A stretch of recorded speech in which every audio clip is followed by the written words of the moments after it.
Hello everyone, welcome to भौतिक academy plus. मैं अभय कुमार और मैं आप लोग को पढ़ाऊंगा फिजिक्स। आज के लेक्चर में हम ये प्रकाश के पूर्ण आंतरिक परावर्तन का जो उदाहरण है, ठीक है, उस उदाहरण का कुछ पार्ट छूटा हुआ था। जैसे कि पूर्ण परावर्तक प्रिज्म क्या होता है, ठीक है, इसको हमको बताना था। उसके बाद से ये मछली के द्वारा जो प्रेक्षित विश्व है वो बताना था। तो इसके पहले वाले लेक्चर में हम लोगों ने वही सब देखा है। क्या देखा है?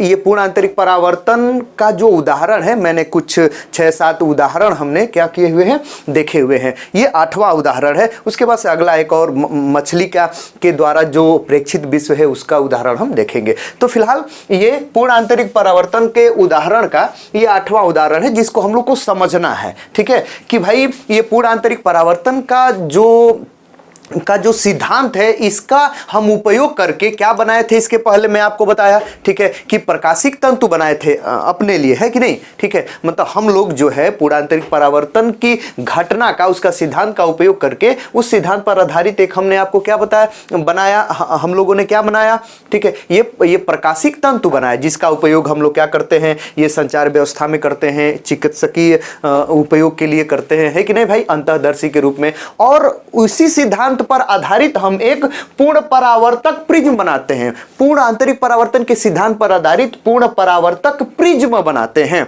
ठीक है, प्रिज्म का काम क्या होता है भाई? ठीक है, ये जो हम प्रिज्म बनाए हैं, यहां पर ये जो प्रिज्म है, पूर्ण परावर्तक प्रिज्म, ठीक है, ये जो प्रिज्म है, ठीक है, इसका उपयोग हम लोग प्रकाश किरण को मोड़ने के लिए, वो भी ऐसा नहीं है कि थोड़ा सा मोड़ने के लिए, नहीं, एकदम फिक्स डिग्री, ठीक है, 90 डिग्री, 180 डिग्री, ठीक है, ये सब मोड़ने के लिए या प्रतिबिंब को सीधा उल्टा करने के लिए, इन सभी के लिए इसका उपयोग किया जाता है। ठीक है, तो पूर्ण परावर्तक प्रिज्म से पहले मैं आपको बता दूं कि भाई ये प्रिज्म क्या होता है। प्रिज्म भी आप जानते होंगे, ठीक है, नहीं तो देखिए, जैसे ये ऐसे 2 फलकें होती हैं, ठीक है, ये 2 फलकें हैं, एक ये फलक हो गई और चलिए एक ये उसी प्रकार की ये फलक हो गई, समझ रहे होंगे। ठीक है, तो 2 फलकें, ठीक है, मतलब कि 2 समतल पृष्ठ, 2 अपवर्तक कहेंगे, बल्कि 2 समतल अपवर्तक पृष्ठ, ठीक है, जैसे एक ये समतल अपवर्तक पृष्ठ हो गया, एक ये समतल अपवर्तक पृष्ठ हो गया, ठीक है, तो ये दोनों समतल अपवर्तक पृष्ठ किसी कोण पर क्या हुए, झुके हुए हैं। तो इन्हीं सब से घिरा हुआ कांच का जो समांगी माध्यम होता है, उसी को प्रिज्म बोलते हैं। ठीक है, ये प्रिज्म ही मैं बनाया हूं, ठीक है, लेकिन देखता अभी अब मैं आपको बताऊंगा कि ये कौन सा प्रिज्म मैं बनाया हूं। तो खैर, प्रिज्म आप जान गए, आगे के लेक्चर्स में मैं प्रिज्म पर भी डिटेल में चर्चा करूंगा। ठीक है, तो प्रिज्म वही होता है, किसी कोण पर झुके हुए 2 समतल अपवर्तक पृष्ठों से घिरा हुआ कांच का समांगी माध्यम क्या कहलाता है? प्रिज्म कहलाता है। अब देखिए, ये जो प्रिज्म है, हम लोग सामान्य जो प्रिज्म बनाते हैं उसके, ठीक है, ऐसे होता है, ठीक है, ऐसे देख लीजिए, ऐसे, ये ऐसे है, 3D में थोड़ा सा देखिए, 3D मतलब ये 2D में है, 3D का मतलब कि ऐसे देखिए, ठीक है, ये ऐसे, ठीक, ऐसे एक ये अपवर्तक पृष्ठ हो गया, एक यहां पर ये होगा अपवर्तक पृष्ठ, इसी से घिरा हुआ ये जो कांच का समांगी माध्यम है क्या कहलाता है? प्रिज्म कहलाता है। तो सामान्य जो प्रिज्म होता है, ठीक है, उसके ये जो कोण होते हैं, ये कोण, खैर इसको प्रिज्म कोण कहते हैं या अपवर्तक कोण कहते हैं। ये जो कोण होते हैं, ये सब कितने होते हैं? ये 60 डिग्री के लगभग होते हैं, उसी के इर्द गिर्द होते हैं। ठीक है, ये कोण जो होते हैं 60 डिग्री के लगभग होते हैं। लेकिन ठीक है, जो पूर्ण परावर्तक प्रिज्म होता है, जो किसके सिद्धांत पर कार्य करता है? पूर्ण आंतरिक परावर्तन के सिद्धांत पर कार्य करके हमारा जो उपयोग है, जिस उपयोग के लिए हम लोग इसको बनाए हैं, उसका ये काम करता है। ठीक है, तो ये पूर्ण परावर्तक प्रिज्म जो होता है, ठीक है, वह ये समकोण समद्विबाहु त्रिभुज होता है। ठीक है, समकोण समद्विबाहु त्रिभुज मतलब कि वह प्रिज्म होता है जिसमें एक कोण उसके फलकों के बीच, ठीक है, एक कोण कितना होता है? 90 डिग्री का होता है। ठीक है, और जो एक कोण 90 डिग्री का मतलब समकोण, और उसके जो 2 भुजाएं होती हैं, जो 2 फलके होती, जो 2 पृष्ठ होते हैं, अपवर्तक पृष्ठ, ठीक है, वो क्या होते हैं? वो बराबर होते हैं। जैसे इसकी लंबाई और इसकी लंबाई क्या होती है? बराबर होती है। ठीक है, इसकी लंबाई और इसकी लंबाई बराबर होती है, और ये समकोण हो गया। ठीक है, तो ये समकोण समद्विबाहु, ये समद्विबाहु प्रिज्म है ये। ठीक है, ठीक, समबाहुभुज त्रिभुज कह सकते हैं। ठीक है, तो देख लीजिए, और ये 2D में है, 3D का मतलब ये होता है, ठीक है, देखिए 3D का मतलब ये 2D में है, 3D को अगर मैं आपको बताने का प्रयास करूं तो देखिए ऐसे, ठीक है, ये ऐसे, ठीक, आप समझ गए होंगे, ये 3D वाला है, ठीक। तो ये जो इस पृष्ठ है, ये पृष्ठ, इसकी लंबाई क्या होती है, बराबर होती है, ठीक है, समबाहु हो गए, और ये समकोण इसमें होता है, तो ये समकोण, ठीक है, समबाहु, ये प्रिज्म हो गया, ठीक। तो वही प्रिज्म है, ठीक है। तो ये जो पूर्ण परावर्तक प्रिज्म क्या होता है, समकोण समबाहुभुज प्रिज्म होता है, ठीक है, ठीक। वो तो इसका काम क्या होता है, मुख्य रूप से मैं आपको बता दूं, प्रकाश किरण को मोड़ने के लिए कितना डिग्री, ठीक है। तो मैं देखिए केस में बनाया हूं, केस 1 में प्रकाश किरण का 90 डिग्री से विचलन, मतलब मोड़ने के लिए, विचलन कराने के लिए। केस 2 में प्रकाश किरण का 180 अंश से विचलन कराने के लिए 180 अंश विचलन करा देता है, वही वाला प्रिज्म, ठीक है। और प्रतिबिंब का उत्क्रमण, मतलब इमेज रिवर्सल, मतलब प्रतिबिंब को उत्क्रमित कर देता है, उल्टा कर देता है, ठीक है, इसका ये काम है। तो ये जो पूर्ण परावर्तक प्रिज्म है, यह जो प्रिज्म है, यह क्या करता है, इन सभी कामों के लिए स्पेशली ये बनाया जाता है। तो चलिए देख लेते हैं ये कैसे करता है। जैसे कि ये प्रकाश किरण को 90 डिग्री से विचलित कैसे कर देता है, ठीक। देखिए एकदम सिंपल है, देखिए ये एक फलक, मतलब ये क्या हो गया, एक सतह हो गया, नीचे एक सतह हो गया, ये बड़ा वाला, ये 90 डिग्री, कोई दिक्कत नहीं। इस पर मैं कोई प्रकाश किरण को आपतित करूंगा, कब हमको क्या करना है, 90 डिग्री से इसको विचलित कराना है ना, तो मैं यहां से क्या करूंगा, उसको एक प्रकाश किरण को आपतित करूंगा। जैसे ये देखिए, ये ऐसे, ये सीधा इस पर पड़ा, ठीक, ये प्रकाश की किरण है, ऐसे जा रही है, ठीक।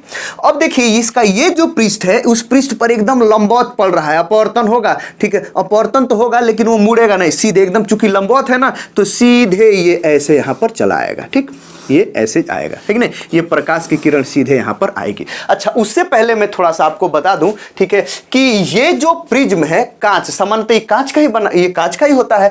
तो कांच देखिए, यह कांच है, ये प्रिज्म क्या है भाई, ये कांच है, और ये क्या है, वायु और कांच के लिए जो क्रांतिक कोण होता है, पूर्ण आंतरिक परावर्तन में जो क्रांतिक कोण होता है, ठीक है, वो IC कितना होता है, ये लगभग ये 42 डिग्री, 42 अंश होता है। कांच और वायु के लिए क्रांतिक कोण कितना होता है भाई, 42 डिग्री होता है, ठीक। तो अगर हमको कांच से वायु में लेकर के जाना है प्रकाश की किरण को, सघन से विरल में, और पूर्ण आंतरिक परावर्तन कराना है, तो हमको 42 डिग्री से अधिक कोण पर आपतित करना पड़ेगा किसी भी प्रकाश किरण को, है कि नहीं। अगर कांच से वायु में ले जाने पर उस किरण का हमको पूर्ण आंतरिक परावर्तन कराना है, तो क्रांति कोण 42 डिग्री है ना, इससे अधिक कोण पर हमको आपतित करना पड़ेगा। इससे अधिक कोण पर, मतलब कि क्रांति कोण से अधिक कोण पर जब मैं आपतित करूंगा, तो प्रकाश किरण क्या होगी, वो वायु में न जाकर के कांच में ही क्या हो जाएगी, वो उसका परावर्तन हो जाएगा, है कि नहीं, पूर्ण आंतरिक परावर्तन के कारण। तो देखिए ये जो प्रकाश की किरण है, ये ऐसे इधर गई, ये वायु से कांच में चली गई, सीधे एकदम लंबवत गई है, तो सीधे यहाँ पर अपवर्तन होगा लेकिन मुड़ेगी नहीं, क्योंकि लंबवत है पृष्ठ के, ठीक है। तो ऐसे गई यहाँ पर आ गई, ठीक। अब देखिए अगर मैं आप लोगों से पूछूं कि यह 45 डिग्री है, यह कितना लंबवत है, तो 90 डिग्री हो गया, तो ये कितना हो जाएगा, ये 45 डिग्री, आप समझ गए होंगे, ये कितना है, ये कोण 45 डिग्री, ये है, ये अगर यहाँ पर मैं अभिलंब खींचूं, जैसे कि यह कांच है और ये क्या है, वायु, अगर ये इसको इस पर, ये प्रकाश की किरण किस में जाएगी, अब ये वायु में जाना चाह रही है, ठीक। अपवर्तन, यहां पर अपवर्तन हुआ, उसको छोड़िए, यहां पर अपवर्तन होगा, कांच से वायु में जाना है, तो यहां पर मैं अगर अभिलंब खींचूं, तो ये आपतन बिंदु से अपवर्तक तल के लंबवत, ठीक है, ऐसे मैं खींच रहा हूं, ठीक। तो अभिलंब खींचूंगा तो ये क्या है, ये पूरा का पूरा कितना हो जाएगा, ये जो देख रहे हैं ये पूरा 90 डिग्री है, तो ये 45 हो गया, तो ये भी कितना हो जाएगा, ये 45 डिग्री हो गया कि नहीं भाई, समझ गए होंगे। मतलब ये है कि यह कांच से वायु में अपवर्तन के लिए कितने कोण पर यह आपतित हुई है, मतलब ये आपतन कोण ये जो है वो कितना है, 45 डिग्री, किससे, यह देख 42 डिग्री से अधिक है कि नहीं है, ठीक। तो कांच से वायु में कितने आपतन कोण पर ये है, 45 डिग्री, ठीक है। क्रांति कोण कितना होता है कांच से वायु के लिए, ठीक है, ये 42 डिग्री होता है। तो ये क्रांति कोण से अधिक है, तो वह क्या होगी, वह जो है वह वायु में नहीं जाएगी, है कि नहीं, वो क्या हो जाएगी, इसी में क्या हो जाएगी, वो परावर्तित हो जाएगी, मतलब कांच में, मतलब सघन माध्यम में परावर्तित हो जाएगी। तो यहां से वो बल की बेचारी ऐसे आएगी, है कि नहीं। देखिए ये 45 डिग्री का कोण बनाते हुए ऐसे वो आएगी कि नहीं। ठीक है, ये परावर्तन इधर से अब इधर आ जाएगी, परावर्तित हो जाएगी, उधर नहीं जाएगी क्योंकि यहाँ पर पूर्ण आंतरिक परावर्तन हो जाएगा, क्रांति कोण से अधिक पर वो आपतित हुई है, तो ये यहाँ पर ये ऐसे इधर आ जाएगी। समझ रहे हैं? ठीक नहीं समझ रहे हैं? देखिए एकदम ऐसे ये सीधे क्या हो जाएगी, आ जाएगी, और यहाँ पर ये सीधे लंबवत पड़ेगी तो सीधे एकदम क्या हो जाएगी, अपवर्तित होती हुई, अपवर्तित होगी लेकिन क्या होगी, वो मुड़ेगी नहीं, सीधे ऐसे क्या हो जाएगी, निकल जाएगी। देखिए तो प्रकाश की किरण इधर आई और अपवर्तन के पश्चात कितना मुड़ गई, 90 डिग्री मुड़ी है कि नहीं, 90 डिग्री मुड़ गई। समझ रहे होंगे? उसी प्रकार मान लीजिए अगर एक और मैं प्रकाश किरण को ऐसे लेकर के जाऊं, ऐसे देखिए एकदम आसान तरीके से समझिए, ऐसे प्रकाश किरण को अगर मैं लेकर के जाऊं, ठीक है, तो यहाँ पर फिर वही पड़ेगी कितने डिग्री पर, ठीक है, यहाँ पर ये 45 डिग्री के आपतन कोण पर पड़ेगी तो क्या हो जाएगी, वो उधर नहीं जाएगी, क्रांति कोण से अधिक है ना, तो सीधे क्या हो जाएगी, परावर्तन हो जाएगा उसका। तो देखिए कितने डिग्री पर मुड़ गई। ठीक, देखिए आई इधर और सीधे सीधे एकदम क्या हो गए, 90 डिग्री पर मुड़ गई। तो ये प्रकाश किरण का 90 डिग्री पर हमने विचलन करा दिया कि नहीं। तो ये किसके द्वारा 90 डिग्री के द्वारा विचलन कराए हैं, ये पूर्ण परावर्तक जो प्रिज्म है, ठीक है, इसके द्वारा हम करा दिए। देखिए समझ गए होंगे। केस 2 में क्या है, प्रकाश किरण का एक 180 अंश से विचलन, हम आराम से करा लेते हैं। चलिए देखिए हम क्या किए कि इस 90 डिग्री पर विचलन कराने के लिए इस फलक पर हमने क्या किया, ठीक है, इस सतह पर हमने ये प्रकाश किरण को आपतित किया। ठीक है, 180 कराने के लिए ये जो बड़ा वाला है ना, ये इस पर हम लोग आपतित कराते हैं। ठीक, उसमें भी यही है, ये भी वही है। देखिए ये 90 डिग्री, ठीक है, और ये दोनों ये जो साइडें हैं, ठीक है, वो जो फलके हैं, मतलब ये जो सतह हैं वो क्या है, वो बराबर लंबाई के हैं। ठीक, एकदम वही है, एकदम ये पूर्ण परावर्तक ही प्रिज्म है, समकोण समबाहु ये प्रिज्म है। ठीक, तो हम इस पे अगर 180 अंश से अगर हमको इसको, अगर किसी प्रकाश किरण को 180 अंश हमको घुमाना है, ठीक है, तो तब भी हम इसका उपयोग करते हैं। उसके लिए क्या करना होता है, बस ये बड़े वाले पर एकदम लंबवत प्रकाश की किरण को लेकर के जाइए। चलिए देख लेते हैं। तो जैसे यहां से मैंने प्रकाश किरण को ऐसे लेकर के गया, ठीक, एकदम चीजें समझ रहे होंगे आप, देख लीजिए। ये ऐसे प्रकाश की किरण गई और इस तल पर वायु से कांच में चली गई, ठीक है, लेकिन लंबवत गई है, एकदम सीधे चली जाएगी, अपवर्तन होगा तो मुड़ेगी नहीं, है कि नहीं, क्योंकि लंबवत है। तो अब यहां पर जाने के बाद फिर से वही, अब कांच से वायु में उसको जाना है, तो यहां पर अगर हम अभिलंब खींचे, ठीक है, अभिलंब, तो खुद सोचिए, ठीक है, कि अभिलंब जब हम खींचेंगे तो देखिए ये तो 45 है, ये 90 डिग्री एकदम इसी के जैसा, और ये कितना हो गया, ये भी 45 हो गया। अब इसको 45 होने का क्या मतलब है कि ये भी कितना हो जाएगा, 45, क्योंकि ये टोटल कितना है, 90 है। अभिलंब हमने खींचा, ये टोटल 90, तो ये जो कोण है, ठीक है, ये वाला कोण, ठीक है, जो आपतन कोण है, इसका आपतन कोण है इस प्रकाश किरण का, वो कितना है, 45 डिग्री। खुद देख लीजिए, कांच से वायु में जाना है, कांच से वायु के लिए क्रांति कोण 42 डिग्री होता है, और ये तो 45 डिग्री क्रांति कोण से अधिक है, एकदम उसी के जैसा। तो प्रकाश की किरण उधर ना जाकर के यहां पर उसका पूर्ण आंतरिक परावर्तन हो जाएगा और वो सीधे प्रकाश की किरण नीचे ऐसे आ जाएगी, आएगी कि नहीं, देख लीजिए। ठीक, अब यहां के बाद फिर से देखिए, अगर यहां पर ये कांच से वायु में उसको जाना है, कांच से वायु में, अगर यहां पर मैं अभिलंब खींचूं, ऐसे अभिलंब, चलिए खींच लेता हूं, ठीक है, तो ये भी कितना हो जाएगा, अभिलंब कितना है, देख लीजिए, ये 45 डिग्री होगा कि नहीं भाई, नहीं समझ रहे हैं। ठीक, देखिए ये 90, फिर ये 45, तो ये 45 होगा ना, तो ये भी 45 नहीं हो जाएगा, क्योंकि ये पूरा 90 है, तो जब ये 45 तो ये भी 45 हो गया, आप समझ गए होंगे। ठीक, तो ये 45 डिग्री पर ये आपतित हुई है, कितने पर, क्रांति कोण से अधिक पर, तो फिर से उसका वो कांच से वायु में नहीं, सघन से विरल में नहीं जाएगी, पूर्ण आंतरिक परावर्तन हो जाएगा और वो इधर बेचारी क्या हो जाएगी, ऐसे ये मुड़ जाएगी, थोड़ा सा टेढ़ा हो गया है, ठीक है, तो सीधे ये ऐसे मुड़ जाएगी, इधर आएगी, देख रहे हैं। ठीक, तो ये जो प्रकाश की किरण है, ठीक है, देख लीजिए, समझ गए होंगे। मतलब ऐसे प्रकाश की किरण गई और मुड़ गई क्या भाई, 180, देखिए इधर जा रही है और सीधा इधर, 180 अंश नहीं मुड़ गई, इधर जा रही है, अब 180 अंश मुड़ गई, इधर आ गई, है कि नहीं भाई, समझ गए कि नहीं। तो अगर ये एक किरण है, मान लीजिए एक और किरण को अगर हम लेकर के जाना चाहते हैं, ऐसे एकदम उसी की जैसा, ऐसे ये प्रकाश किरण गई तो यहाँ पर क्या हो जाएगा, फिर से वही होगा, है कि नहीं भाई, 45 डिग्री, फिर नीचे आ जाएगी, इधर मुड़ गई, यहाँ पर पूर्णांतिक परावर्तन, फिर यहाँ से भी पूर्णांतिक परावर्तन होगा और वो बेचारी क्या हो जाएगी, ऐसे चली आएगी, समझ रहे हैं। ठीक, तो ये जो है, ये प्रकाश किरण को हमने कितने अंश पर मोड़ दिया, ये 180 अंश पर, किसके कारण, ठीक है, यही जो ये पूर्ण परावर्तक प्रिज्म है उसके द्वारा 180 अंश हमने क्या कर दिया, मोड़ दिया। देख लीजिए, ये ऐसे ये बेचारी जा रही हैं और ये ऐसे ये क्या हो रही हैं, ऐसे आ रही हैं।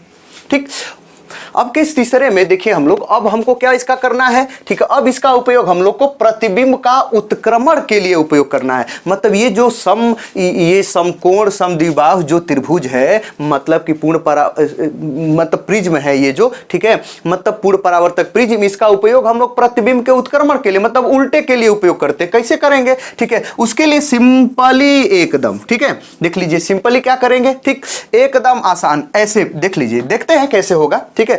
तो उसके लिए करते क्या है कि भाई ये जो प्रिज्म है, प्रिज्म के को इस प्रकार से रख लेंगे, ये 3D में होगा, आप समझ रहे होंगे, ठीक है, ऐसे ये 3D में होता है, ठीक है, 3D में, ठीक।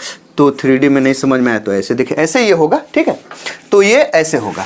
तो इसके लिए अगर हमको किसी वस्तु को उत्क्रमित करना है, प्रतिबिंब उसका जो है उल्टा बन जाए, ठीक है, सिंपली एकदम, तो क्या करेंगे, ठीक, तो हम इस पर प्रकाश किरण को ऐसे आपतित करेंगे, ठीक है, जैसे ऐसे देख लीजिए, यहां से अगर हम प्रकाश किरण को आपतित करते हैं ऐसे, ये प्रकाश किरण यहां पर गया, ऐसे आपतित करेंगे कि ये यहां पर पहुंचा, और पहुंचने के बाद जब उसका अपवर्तन होगा, देखिए ये किस में है, ये वायु से कांच में जा रहा है, अपवर्तन हो तो वो जब हम अभिलंब ऐसे खींचें तो वो अभिलंब के ही में एकदम जाए, ठीक है, एकदम अभिलंब जो है ना, एकदम मतलब कि यहां से वो कितना, तो ये 90 डिग्री का कोण बनाता हुआ जाए, ठीक है, तो ऐसे ये गया, ठीक है, ऐसे ही समझ रहे होंगे आप, ऐसे हमको इस कोण पर इसको करना है, ठीक है, कि ये, और सामान्यतः ऐसे होगा भी, जब ऐसे आप सीधे करेंगे ना तो वो लगभग 90 डिग्री मुड़ जाएगा, ठीक।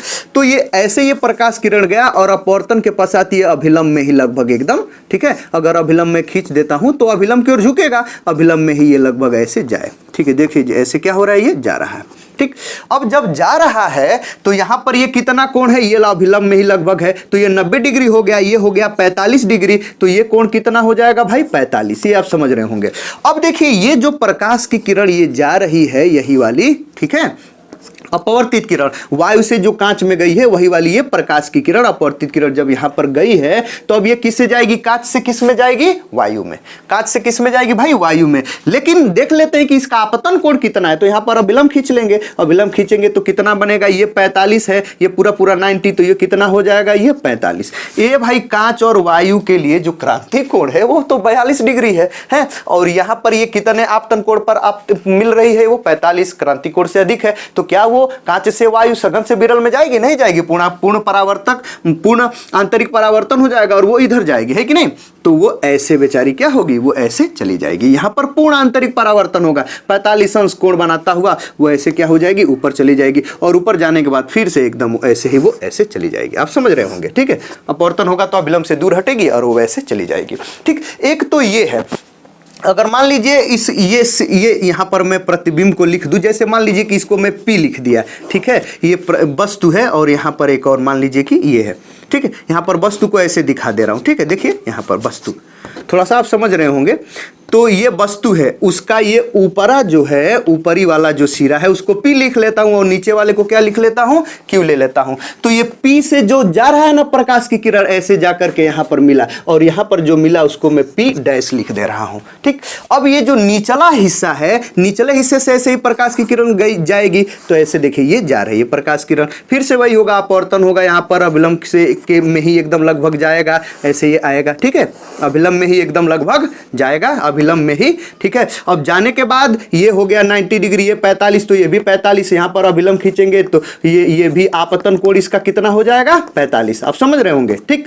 तो आपतन कोण यहां पर जो है 45 हो गया ना, ठीक। तो आप आपतन 45 कोण मतलब क्रांति कोण से अधिक पर यह आपतित हो रही है, तो इसका क्या हो जाएगा, ये कांच से वायु में नहीं जाएगी, फिर से क्या हो जाएगा, पूरा आंतरिक परावर्तन होगा, और पूरा आंतरिक परावर्तन होगा तो ऐसे ये जाएगी कि नहीं, देख लीजिए ऐसे जाएगी, और जाने के बाद जब कांच से वायु में जाएगी तो अभिलंब से दूर हट जाएगी, और जब दूर हटेगी तो वो ऐसे जाएगी, देख रहे हैं, ठीक।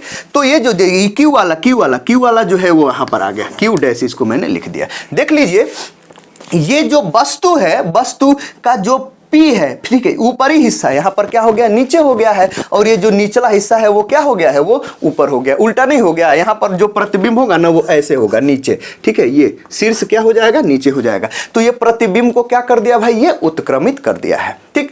तो इन्हीं के कारण मतलब ये जो पूर्ण परावर्तन का जो सिद्धांत है उसी पर आधारित हमने क्या बनाया है, पूर्ण परावर्तक प्रिज्म, ठीक है, जो कि समकोण समबाहु प्रिज्म होता है, जिसका उपयोग हम लोग क्या करते हैं, प्रकाश किरण को 90 डिग्री से विचलित करने के लिए, 180 अंश से विचलित करने के लिए और प्रतिबिंब के उत्क्रमण के लिए इसका उपयोग करते हैं। तो आई होप कि ये टॉपिक आपको समझ में आ गया होगा। यदि फिर भी कोई कंफ्यूजन है तो आप अपना कंफ्यूजन हमें कमेंट के थ्रू बता सकते हैं। तो फिर ये अगला हमारा एक टॉपिक छूटा हुआ है, मतलब कि पूर्ण आंतरिक परावर्तन के उदाहरण में क्या है कि भाई मछली द्वारा का क्या मतलब है कि जैसे मान लीजिए कि यह है, ठीक है, ये ठीक है, ये जल है, ठीक है, ये जल है मान लीजिए, और इस जल में ये मछली है, ठीक है, मछली है, या मान लीजिए आप ही हैं, या मान लीजिए कि कोई प्रकाश स्रोत है। तो ये जो मछली है, ठीक है, इस मछली जब देखेगी इस जल में तो ये चारों ओर का जल तो दिखेगा, ठीक है, लेकिन अगर वो बाहर देखना चाहती है, ये बाहर, ये जल वाला नहीं, ये जल में नहीं, जल से बाहर, अगर बाहर की चीज को देखना चाहती है तो ऐसा नहीं है भाई कि भाई ये मछली जो है वह क्या होगी, ये पूरे बाहर के भी सभी चीजें दिखेंगी, नहीं, वो जो दिखेगी वो केवल इतना ही दिखेगा उसको, ठीक है, ये केवल इतना ही दिखेगा, ठीक है, इतने में ही वो दिखेगा, इधर वाला भी नहीं दिखेगा, इधर वाला भी नहीं दिखेगा, ठीक है। ये क्यों होता है, ठीक है, ये पूर्ण आंतरिक परावर्तन के कारण होता है, ठीक है। अब ये मछली कितनी नीचे है, ठीक है, कितनी नीचे है तो कितने ये वृत्त में, मतलब कितना क्षेत्रफल देख पाएगी, ठीक है, इन्हीं सबों पर, ठीक है, हमको ये सोचना होता है, उस पर एनालिसिस करना होता है, इस पर हमको डेरिवेशंस मिल जाते हैं, ठीक है, इस पर न्यूमेरिकल्स भी हमको मिल जाते हैं, ठीक है। मतलब मछली द्वारा या प्रकाश स्रोत द्वारा ये जो प्रेक्षित विश्व है ना, मतलब ये ऊपर वाला हिस्सा, ठीक है, ऊपर का केवल इतना ही दिखेगा, इसी बीच में जो आएगा, तो ये जो है पूर्ण आंतरिक परावर्तन के कारण होता है और इसी पर हमको अध्ययन करना है। तो अगले टॉपिक में हम इसी का हम अध्ययन करेंगे, ठीक है। अगले ये पूर्ण आंतरिक परावर्तन का एग्जाम्पल ही है, ठीक है, तो इस पर हम लोग अध्ययन करेंगे। आज के लिए फिलहाल इतना है, मिलते हैं उस टॉपिक के साथ, तब तक के लिए गुड बाय, थैंक यू।